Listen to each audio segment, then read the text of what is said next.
Quoi d'autre au Pays d'Hollande ? Il y a un sondage étonnant. Vous savez, régulièrement dans les grandes gueules, on dit ce serait bien que les entreprises et puis l'école marchent main dans la main pour essayer de former nos gamins, bien sûr, à la culture générale, au savoir, mais aussi à un futur métier. Et là, on a un sondage quand même, c'est une douche froide. C'est un sondage Opinionway qui a été commandé par l'association Le Réseau, qui justement promeut le lien entre l'école et l'entreprise. Et voilà ce que dit ce sondage. Pour 2/3 des enseignants, l'entreprise est un lieu d'exploitation et de discrimination. 62% des professeurs de collège estiment que l'entreprise est un lieu d'exploitation. Ils sont 66 d'entre eux à penser que c'est la discrimination qui est répandue. Et après, on nous expliquera que c'est pas dans les écoles qu'on inculque qu'aux gosses, faites tous des fonctionnaires. Ouais, devenez fonctionnaire. Non, mais attends, mais c'est grave. Mais ce sondage est d'abord invraisemblable. Je veux rencontrer, franchement, que les gens qui ont répondu à ce sondage, que ces enseignants nous appellent et qui nous expliquent en quoi l'entreprise, tout d'un coup, c'est la machine à broyer les enfants. Au contraire, je suis libérale. Parce qu'aujourd'hui, l'image qui est renvoyée, c'est celle des plans sociaux. Mais je suis fille de fonctionnaire, d'accord ? Donc je suis fille de fonctionnaire et je n'ai pas choisi cette voie-là. On comprend tout. Pourquoi tu es devenue libérale ? C'est ça. C'est une rupture avec les parents. Je voudrais que les parents de Marianne appellent. Non, mais petite fille de fonctionnaire, et je n'ai pas choisi cette voie-là parce que mes parents m'avaient justement aussi encouragée à pas rester là-dedans. Quand tu te rends compte que des profs en sont là, mais moi je trouve ça terrible. Mais j'ai envie de leur dire, mais voilà, mais sortez de votre école parce que c'est quoi un enseignant aujourd'hui ? Alors excusez-moi, je vais encore me faire des tas de copains, mais tu rentres à l'école à la maternelle, tu en sors le jour de ta retraite. Entre-temps, t'as rien fait, t'es resté à l'école. Donc j'ai envie de te dire, tu sors de là, tu sors de l'école et tu vas dans une entreprise et après, éventuellement, tu deviens prof. Tu règles des comptes. Nos amis profs vont nous appeler. T'as eu des mauvaises notes ? Tu règles des comptes avec des profs ou avec tes parents ? C'est la vérité. Mais ma mère me l'a dit. Non, mais je suis d'accord avec toi, Marianne. Ma mère m'a toujours dit, je suis entrée à l'école à 3 ans, je suis sortie à 60. Alors, moi, je voudrais savoir, selon vous, c'est de l'ignorance. On ne connaît pas, finalement, ces profs ne connaissent pas le monde du privé, des entreprises, et donc ils ont des idées reçues, ou alors c'est idéologique. D'abord, je pense que les deux sont liés. L'ignorance, elle est liée d'abord, je pense, à la sociologie aujourd'hui du monde des profs de collège. C'est un univers qui est effectivement en grande partie aujourd'hui sociologiquement issu du public, de gens qui étaient eux-mêmes enfants, voire d'enseignants, voire fonctionnaires ou autres, etc. L'image de l'entreprise, tous ces gens ont été formés dans les IUFM, etc.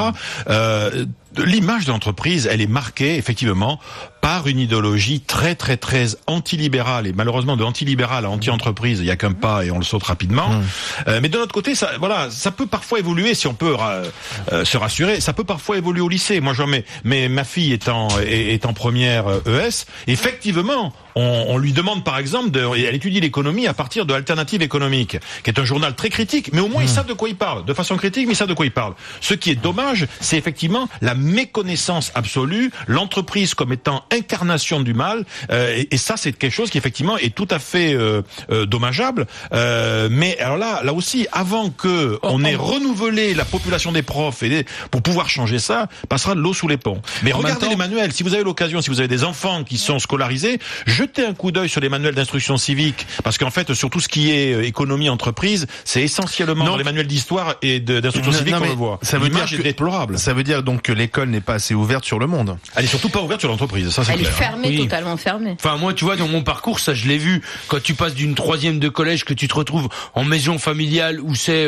des anciens agriculteurs ou des fils d'agriculteurs qui enseignent, le lien avec l'entreprise, il est complètement différent, là, tu sautes. Excuse-moi Didier, mais il y a des profs qui vivent avec des salariés. Je veux dire, les profs ne sont pas seulement entre eux, c'est-à-dire qu'ils voient bien autour d'eux, dans leur famille, leur mari. Je dis leur mari parce que c'est souvent des femmes qui sont profs, et donc ils voient bien comment ça se passe. On confond deux choses, c'est-à-dire que les profs, ils expliquent la théorie de l'économie via ceux qui ont pensé l'économie. Ils sont pas là pour expliquer, si tu veux, la douleur du chef d'entreprise. Ce que je peux comprendre aussi, là, il parle d'exploitation. Je sais bien, mais même si dans la théorie de l'économie. D'accord, mais regarde, souviens-toi des cours d'économie. C'est vrai que on t'explique l'économie via les théoriciens de l'économie, les crises, etc. Oui, mais enfin, le mur de Berlin est tombé en 89. Je veux dire, à un moment donné, il faut passer à autre chose. Hein. Ouais, on l'explique pas par rapport à l'artisan ment à Didier Giraud ou à Philippe Gabillier, quoi. Voilà. Donc chacun ensuite voit son cas particulier, dit mais c'est pas ce que je vis. Ouais, et l'école n'est pas là pour te rappeler ce que tu vis. L'école est là pour t'ouvrir vers le monde. L'école est là pour te permettre de sortir et d'aller bosser dans les entreprises. Sortir de l'école, ça n'empêche personne de devenir professeur libéral ou quoi que ce soit. Si, parce que peut-être qu'effectivement,